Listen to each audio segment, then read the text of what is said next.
Selamat pagi Bapak Ibu dan saudara-saudaraku, apa kabar pagi ini? Harapan dan doa saya kita semua sudah bangun dengan penuh sukacita, damai sejahtera dan dengan semangat. Oleh karena meyakini hari ini kita akan jalani dalam pimpinan dan penyertaan Tuhan. Senang sekali saya menjumpai Bapak Ibu dan saudara sekalian. Kita di acara Renungan Pagi edisi 7 Februari 2023. Pagi ini bacaan kita dari 1 Raja-Raja pasal 3 ayat 16 sampai ayat yang ke-28. Pada waktu itu masuklah 2 orang perempuan sundal menghadap raja, lalu mereka berdiri di depannya. Kata perempuan yang satu, "Ya tuanku, aku dan perempuan ini diam dalam satu rumah, dan aku melahirkan anak pada waktu dia ada di rumah itu. Kemudian pada hari ketiga sesudah aku, perempuan ini pun melahirkan anak. Kami sendirian, tidak ada orang luar bersama-sama kami dalam rumah. Hanya kami berdua saja dalam rumah. Pada waktu malam, anak perempuan ini mati karena ia menidurinya. Pada waktu tengah malam ia bangun lalu mengambil anakku dari sampingku. Sementara hambamu ini tidur, dibaringkannya anakku itu di pangkuannya, sedang anaknya yang mati itu dibaringkannya di pangkuanku. Ketika aku bangun pada waktu pagi untuk menyusui anakku, tampaklah anak itu sudah mati. Tetapi ketika aku mengamat-amati dia pada waktu pagi itu, tampaklah bukan dia anak yang kulahirkan. Kata perempuan yang lain itu, "Bukan, anakkulah yang hidup dan anakmulah yang mati." Tetapi perempuan yang pertama berkata pula, "Bukan, anakmulah yang mati dan anakkulah yang hidup." Begitulah mereka bertengkar di depan raja. Lalu berkatalah raja, yang seorang berkata, "Anakkulah yang hidup dan anakmulah yang mati." Yang lain berkata, "Bukan, anakmulah yang mati dan anakkulah yang hidup." Sesudah itu raja berkata, "Ambilkan aku pedang." Lalu dibawalah pedang ke depan raja. Kata raja, "Penggallah anak yang hidup itu menjadi 2 dan berikanlah setengahnya kepada yang satu dan yang setengahnya lagi kepada yang lain." Maka kata perempuan yang mempunyai anak yang hidup itu kepada raja, sebab timbullah belas kasihannya terhadap anaknya itu, katanya, "Ya tuanku, berikanlah kepadanya bayi yang hidup itu, jangan sekali-sekali membunuh dia." Tetapi yang lain itu berkata, "Supaya jangan untukku ataupun untukmu, penggallah."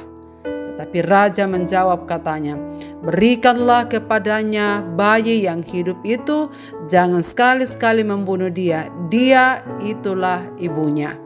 Ketika seluruh orang Israel mendengar keputusan hukum yang diberikan raja, maka takutlah mereka kepada raja, sebab mereka melihat bahwa hikmat daripada Allah ada di dalam hatinya untuk melakukan keadilan.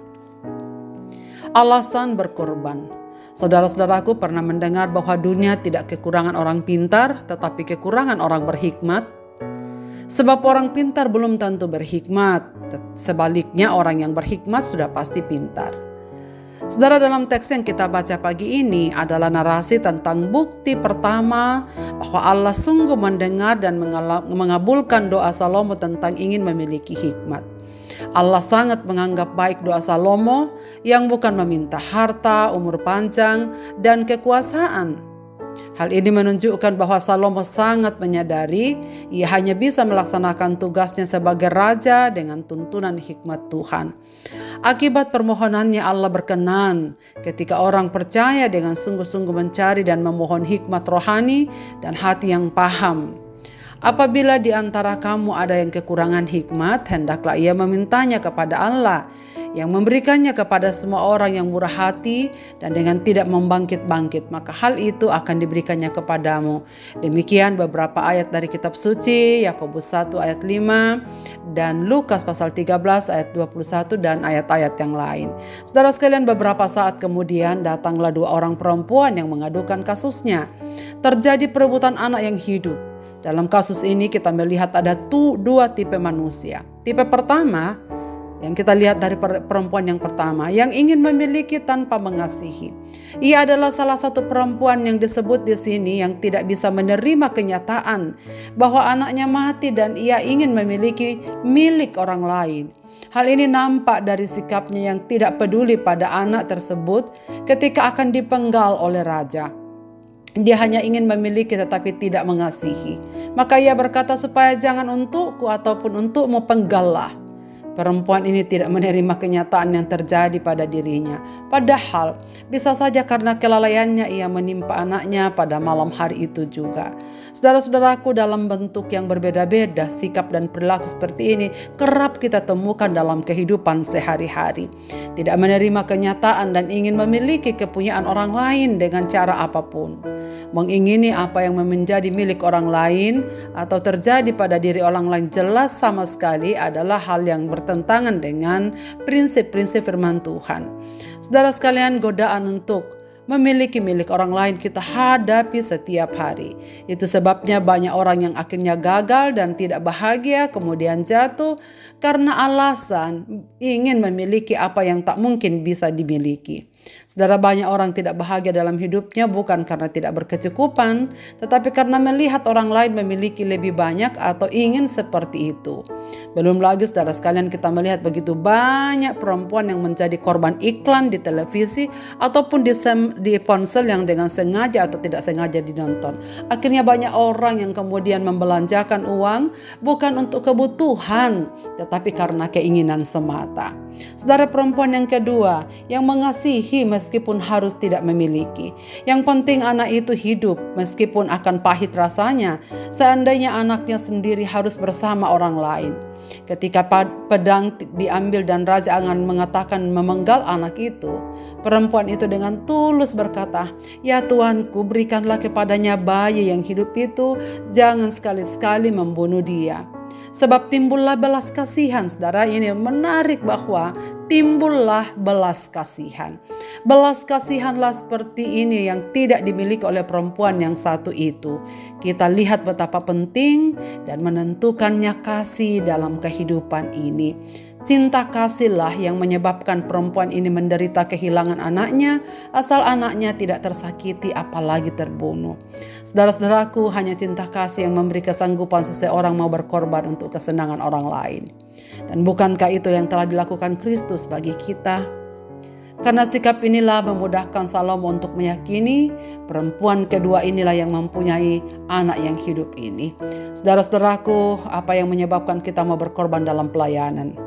Apa yang menyebabkan kita ingin berkorban bagi orang lain, bagi keluarga, dalam masyarakat? Karena cinta kasih. Kepada yang kita cintai kita pasti mau berkorban. Tidak hanya menuntut apa yang dilakukan orang lain bagi kita atau bagi saya. Saudara-saudaraku, apakah kita mengasihi Tuhan? Tidak cukup dengan menyanyikan pujian, "Aku mengasihi Engkau Tuhan dengan segenap hatiku."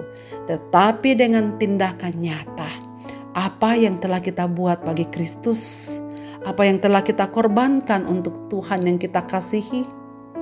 Dalam keadaan seperti inilah, dengan memohon petunjuk Tuhan, kita mencari penyelesaian yang terbaik dalam perkara kehidupan ini. Yang terpenting ialah selalu bertolak dari cinta kasih dalam kehidupan kita.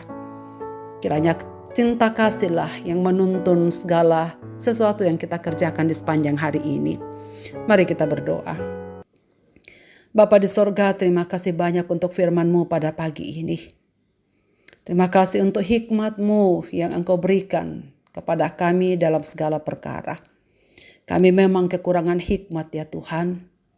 Dan acap kali kami gagal melakukan, berbuat seperti yang Tuhan kehendaki karena kami tidak memiliki hikmat. Tetapi biarlah pagi ini kami menyadari dengan sungguh bahwa hikmat yang berasal daripada-Mu amat kami butuhkan dalam menjalani setiap tugas dan tanggung jawab kami sehari-hari. Agar kami dapat mewujudkan cinta kasih kami kepada Tuhan dan kepada orang-orang yang kami kasihi. Kiranya Tuhan menolong kami agar dalam segala perkara cinta kasihlah yang menggerakkan segala yang kami katakan, segala yang kami lakukan dan segala yang kami perbuat. Karena kami mengasihi Tuhan yang kami wujudkan kepada sesama kami. Berkatilah kami ya Tuhan sepanjang hari ini, segenap pendengar renungan pagi ini dimanapun mereka berada, biarlah Tuhan menyata dalam hidup mereka, agar hari ini menjadi persembahan hidup yang berkenan kepadamu. Dalam segala hal yang kami hadapi ya Tuhan, biarlah kami nikmati kehadiran-Mu yang senantiasa menuntun kami.